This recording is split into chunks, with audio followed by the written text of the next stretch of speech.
Esse é Alain de Botton, um dos filósofos mais conhecidos da atualidade. Alain é admirado por muitas pessoas e desprezado por algumas, e o motivo é o mesmo. O seu trabalho é uma grande campanha para fazer da filosofia algo popular e útil no dia a dia. Além de ter um grande conhecimento sobre filosofia, arte e literatura, Alain usa muitos dos conceitos da psicanálise para discutir inteligência emocional, de uma maneira breve e resumida, que seja facilmente compreensível para os leigos de todas essas áreas.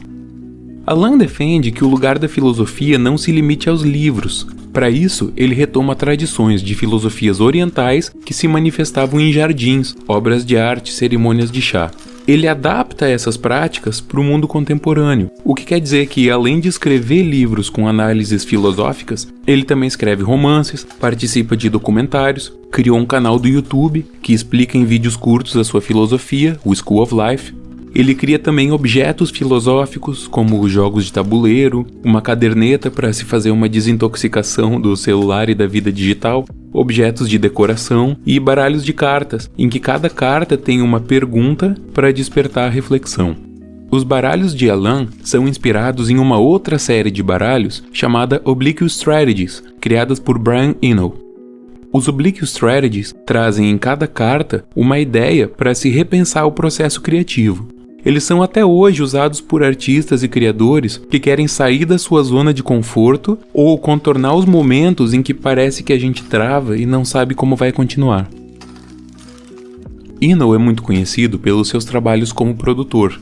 Produziu discos clássicos de artistas como David Bowie, Talking Heads, U2, entre vários outros. E ele é também conhecido por sua carreira como músico.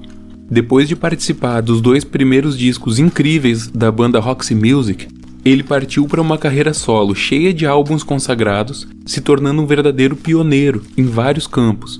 Ele abriu caminhos para a música eletrônica, para o contato entre europeus e a música contemporânea da África, numa época em que muitas pessoas viam essas músicas como coisas exóticas ou primitivas, e criou um gênero musical que segue consistente até hoje, o Ambient Music, que por sua vez abriu caminhos para outros gêneros contemporâneos, como o Lo-Fi Hip Hop.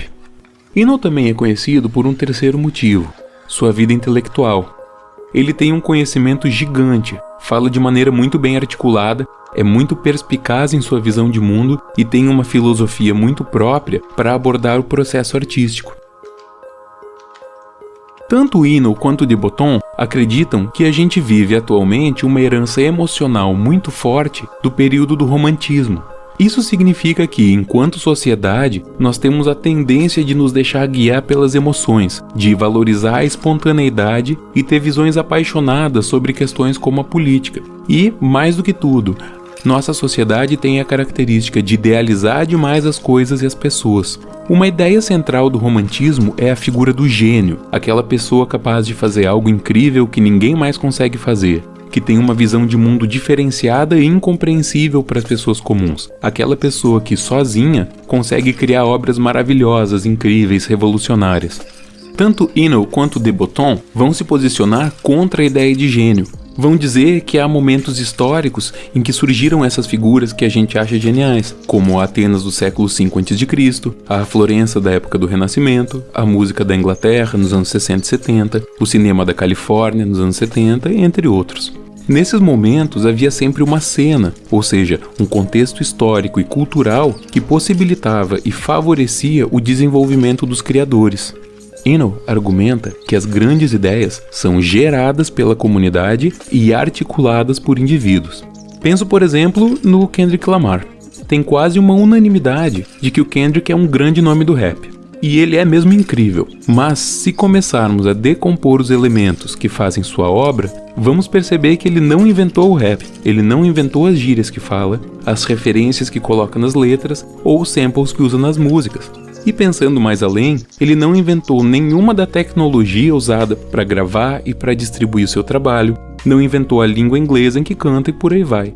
Kendrick é brilhante em articular todos esses elementos e usar essas ideias como matéria-prima para criar o seu trabalho. Mas como todo criador, Kendrick usa uma paleta de possibilidades criada coletivamente. Brian Eno, que se recusa a ser chamado de gênio, usa uma palavra para se referir a essa criação coletiva, Genius, mistura da palavra scene, que significa cena, com a palavra genius, que significa gênio. Essa palavra nos ajuda a perceber todo o contexto intelectual que possibilita a existência dessas pessoas brilhantes, que a gente costuma chamar de gênios, e a valorizar o desenvolvimento coletivo que é necessário para que essas pessoas possam emergir. Essa é uma fotografia que eu mesmo já chamei de genial muitas vezes. Apesar da altura que ela retrata, ela pode ajudar a manter o pé no chão. Ela lembra como essa grande cidade que é Nova York só pôde ser construída graças ao trabalho de muitas pessoas humildes, simples, que literalmente arriscavam as suas vidas e suavam a camisa. Esses 11 homens sentados em uma viga são parte do que fez Nova York o que ela é. Quase todos eram imigrantes que fugiam da fome, da guerra ou buscavam uma vida melhor. Vinham da Irlanda, da Índia ou mesmo de grupos indígenas americanos que foram dizimados na colonização. As fotografias foram feitas para o jornal Herald Tribune em 1932, enquanto os Estados Unidos passavam pela Grande Depressão, a gigantesca crise econômica que veio após a quebra da Bolsa de 29. Eles estão trabalhando no Centro Rockefeller. Possivelmente, Rockefeller era o homem mais rico do mundo na época e chegou a empregar 250 mil pessoas em meio à Grande Depressão. O Rockefeller ainda hoje é lembrado e o seu legado é celebrado por muita gente, mas não se sabe exatamente quem eram esses trabalhadores que arriscavam a vida em busca de dignidade.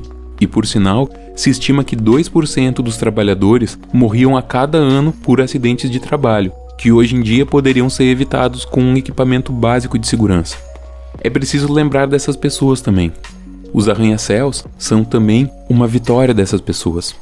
Em um momento que falte humildade para manter os pés no chão, a gente pode pensar em como de Botton ou Eno nos lembram que mesmo os mais geniais são, em parte, fruto de seu meio. Podemos também lembrar dessa foto, e não só de quem está sendo fotografado, mas também de quem fotografou. Até hoje, não se sabe com certeza quem é o seu autor. Charles Abetz, William Leftwich, Thomas Kelly, Lewis Hine.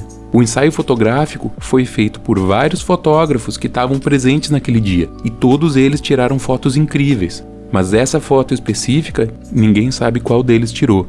E inclusive tem retratos deles ajudando uns aos outros durante esse ensaio. Em um momento de falta de humildade, você pode se achar a maior carta do baralho. Mas nenhuma carta sozinha ganha um jogo, porque até para fazer o jogo você precisa ter o restante do baralho.